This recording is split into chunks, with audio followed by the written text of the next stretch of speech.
Alors Flavie qui demandait, eh bien, quelle est la différence entre les verbes ikimasu et kimasu? Aux formes dictionnaires, hein, ce serait donc iku et kuru.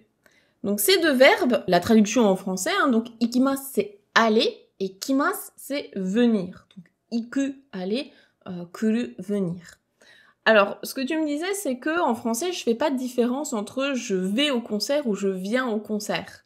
Sauf que, même si dans la vie de tous les jours on comprend, hein, on comprend très bien ce que tu racontes, si tu dis ah bah ce soir je vais à un concert, ou bien ce soir je viens à un concert, en vérité, si tu creuses vraiment, il y a une différence.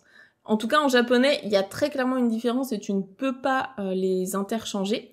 C'est que ikimasu, tu vas vers un endroit où tu n'es pas à l'heure actuelle, alors que kimasu, tu viens ou quelqu'un vient à un endroit où tu es actuellement.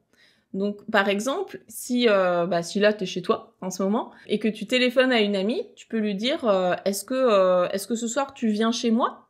Donc là, c'est elle qui vient chez toi. Donc ça, c'est bien kimasu kuru.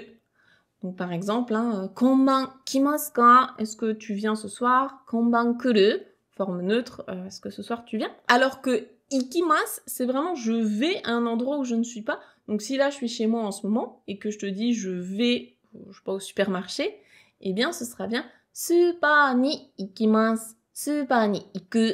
J'y vais parce que je n'y suis pas. C'est la seule différence entre les deux, mais du coup elle est vraiment importante, d'autant plus en japonais, parce qu'il y a plein de verbes derrière qui vont se composer, eh bien, soit avec ikimasu ou kimasu, comme par exemple motte ikimasu, donc je prends quelque chose et je pars avec, ou bien motte kimasu, je prends quelque chose et je viens avec. Donc ça, typiquement, hein, si t'es invité à une fête et que tu dois emmener un gâteau ou des boissons ou quoi que ce soit, si tu y vas avec, ce sera bien keiki o motte ikimasu. Et si tu es sur place et que du coup tu dis ah oui j'ai ramené un gâteau, eh bien ce sera bien keiki o motte kimashita.